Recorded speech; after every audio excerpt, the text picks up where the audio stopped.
moved my hand from her shirt and continued massaging her stiff shoulders. "Edward," she said nervously, her body slowly relaxing under my fingers. I hummed in response and heard her loud swallow. "I'm standing in front of the closet. And it's open." She trailed off, and I couldn't discern whether or not she was scared or proud. One look at her face revealed a pretty fucking even mixture of both.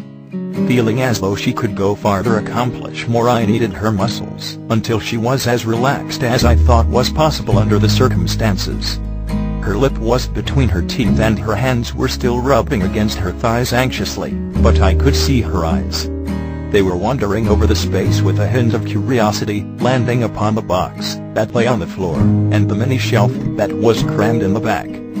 She was so fucking nosy and adorable. Then, out of the blue, she inhaled deeply and nodded, turning to me with determined eyes. She decided, "We are going in there." And I didn't need to suggest it, because she pointed at the black space, like she could totally own that bitch. So I turned her away from the closet and snaked my arms around her waist. I figured it'd be better for her not to see it coming at her, and dark and obscure and scary. Her confusion was short-lived as I backed us into the darkness slowly. She clenched her eyes shut and some of her shuddering returned, but she continued to match my breathing, pressed against me tightly. I supposed she was visualizing, as we finally halted, smack in the middle of my closet. Standing there seemed kind of stupid, so I decided if she could sit down, it'd make it that much more enormous. It's easier to make a quick getaway when you're standing, I mused. I'd learned that her mind knew this, instinctively. It was also why she preferred to sleep farthest away from the door, and facing it at nights.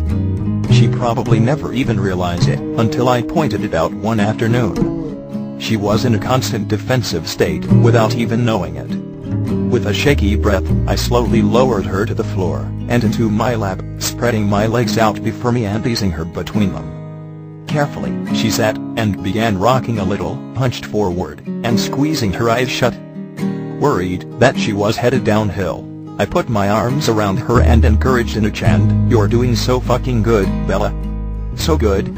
Then I kissed her cheek and neck, and I swayed with her, pressing my cheek to her shoulder as I watched her face carefully. Our heads brushed the bottom of my clothing that hung above us. It seemed like forever as we both sat there, rocking slowly back and forth as I murmured affirmations and told her how proud I was of her. She didn't seem to be listening, but I kept going, and hoped that she'd understand how pretty fucking monumental this was. She was sitting here, in the closet, no tears, or panic attacks. It didn't matter that I was here to ease it. It didn't matter that she'd been working through these fears now for months. It didn't even matter that she was taking a MEDS to help her along. What mattered was that she was doing it. Maybe it wasn't a fight you all kind of night, after all. Maybe she'd go for monumental macaroons for the third time this month. "What are you visualizing?" I eventually asked after a good 20 minutes, just out of genuine curiosity. Her face looked so fucking focused. I wanted to know where she was so that maybe I could be there too. My voice echoed oddly in the small space, and made my whisper seem louder than it really was. Her brows were furrowed in concentration, and when she answered, she did so absently. "That meadow place by the river." A slow smile spread across my face, and I suggested we should go out there sometime. Her rocking slowed a bit, and she nodded, finally opening her eyes, and darting them around the space anxiously. "Before it gets cold," she murmured in distracted agreement. She wrung her hands in her lap, searching for sleeves that weren't present, and pivoted her head, assessing the boxes and shelves and shoes around us. "What's that?" she immediately asked, gesturing to a small, cardboard box of some old sketchbooks. They were mostly full of my failed attempts at drawing subjects other than my parents or Bella herself. "Old drawings? Pretty boring still life type shit," I answered. She stilled her rocking entirely, and craned her neck, her hair falling over her shoulders as she leaned toward them tentatively. "Can I see?" she whispered, a trace of thrill in her voice, as she reached for them. I snickered, and stopped her hand with mine, raising a brow. "Can we talk about college some more?" I bartered cunningly, and more than a little impressed that her urgings to snoop in my shit trumped her anxiety of the moment. Her hand lingered in the air and she pursed her lips, scanning the space once more before nodding in concession. With a smirk, I allowed her to pull out the 5 books. I figured she'd want to leave the closet as soon as she got her hands on something interesting, so I prepared to stand. I was a little fucking shocked when she pressed into my chest and opened the first one, reclining against me, not comfortably, but not nearly as tense as she should have been. It was pretty fucking miraculous. This wasn't even a monumental macaroons kind of night. Something like this got its own cookie, I was positive. And after she made them, I'd tell her to bake me up a batch of Tarty charted motherfuckers, because if she could conquer a closet, then she could do anything. With a shrug, I rested my elbow on one knee, and began, "So if you could go to college anywhere, where would you want to go?" She was flipping through the pages of half-completed drawings, tracing the lines, and tilting her head. "Wherever you are, of course," was her answer. I scoffed at this, but persisted, as if that's even a question. "Seriously? I'll go wherever you are." This is where I paused, and frowned. "My GPA is really fucking horrendous," I mumbled remorsefully. She simply nodded. "It really is." Rolling my eyes, I craftily figured, "But if you want Ivy League or something, I can find something close by to accept me."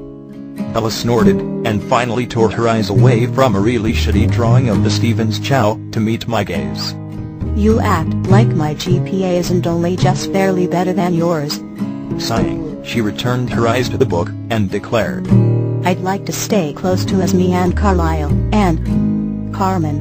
I silently agreed with this but preferred not to say so. Instead, I asked, "Washington?" She nodded, and peeked up at me through her lashes. "University of Washington has a really excellent business program," she whispered before diverting her eyes to the book once again. "Business?" I murmured, furrowing my brows. "I really hope you aren't referring to me, because I could never own a business, Bella." Fucking Christ, I'd have to go by that old bullshit adage, "The customer is always right." Fuck all that shit. The customer is usually a complete dick, and deserves to be told so, which I do. Frequently. She breathed a silent chuckle and shook her head. "Not for you. For me," she clarified in a small voice, avoiding my quizzical gaze. "You want to go into business?" I asked in disbelief. It wasn't that I doubted she could do it. I just always assumed she'd major in literature, or something. "Well," she began, pivoting to me, and now resting against my upturned leg. She flitted her eyes around nervously before meeting my gaze, and explaining, "Seattle has this art institute that's renowned for its culinary program." She looked away, and bit her lip, shrugging, as she dropped her head. "It's probably kind of stupid, but..." She trailed off, as if embarrassed.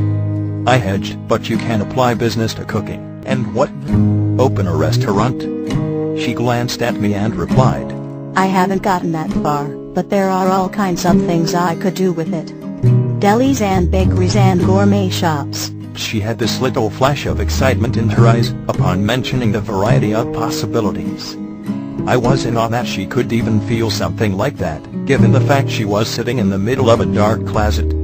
At my gaping, her face fell. "It's stupid, isn't it?" she asked flatly. Recovering, I rushed to insist, No, I don't think it's stupid. I think it's perfect." I punctuated this with one of those crooked smiles that I knew made her red and flustered. "Really?" she asked, and I nodded, pleased with her sigh of relief as she began flipping through the pages once again. "What about you? Art?" she asked curiously, holding up the book. I scoffed, and shook my head. "No fucking way. That's a hobby, not a profession. Drawing was something I used to get away from bullshit. Lawyers hated law, accountants hated money, and whores hated sex. No point in ruining a perfectly enjoyable thing. Plus, art wasn't something I felt I could ever be proud of. Nothing I drew was ever good enough. It didn't change lives or make a difference." "But you're really good," she insisted with a frown, shoving a page with a sketch of Jasper's old acoustic at my face. Eager to get the attention off myself, I noted aloud, "You're doing really good, do you know? Being in here. You don't give yourself enough credit." At this, her back suddenly tensed, as if she were just now realizing where she was. I brought my hand to her neck and tried to work out her blatant tension. Her wide eyes slowly relaxed, as she slowly but gradually eased back into my touch. She sighed, and returned her eyes to the book. "It's all you, Edward," she replied, but she didn't do so glumly. A grin graced her lips as she peered up at me. "Thank you," she whispered, her voice full of gratitude and unfathomable sincerity. It gripped something in me, the same way it always did whenever she made me feel needed, or valuable, or like I could actually do something, and not fuck it up for a change. With a shaky inhale, she added, "And you're better at this than you give yourself credit for." I figured she was going to start harping on the drawings again, but instead, she waved her hand between us and gestured to the closet, and returned her eyes to the book. I probably had a good amount of defining moments in my life. My first one was unbearable to remember, a recollection of a crumbling reality, and the charred remains of what could have been a perfect life with two parents who loved me. The second was finding another parent who could love me, just as unconditionally. The third was falling in love with my girl. The fourth was letting my mother go so I could return to my girl. And the fifth was occurring right this second, sitting on the floor of my closet with someone who by all reason and logic shouldn't have been able to even open the door. She'd crossed it off her list, and we'd had an entire conversation, just sitting here, planning our futures. She was going to go into business, and then become the world's best cook or chef or baker, or whatever the hell she wanted to be. And in that second, as I gazed back at what was by far my greatest accomplishment, I knew what I wanted to do with my future. Those words from my final night in shitty old Chicago had never been clearer. I couldn't help my mother, but I could help someone else. I could learn everything about my girl's condition in the process. I could come as close to understanding her as possible. I could work my ass off for it, and when the time came, maybe I could give back some of the hope that had been given to me to the fucked up people of the world who had none. I could do it, and I could be happy. I could be Dr. Edward Cullen, mindfucker, PhD.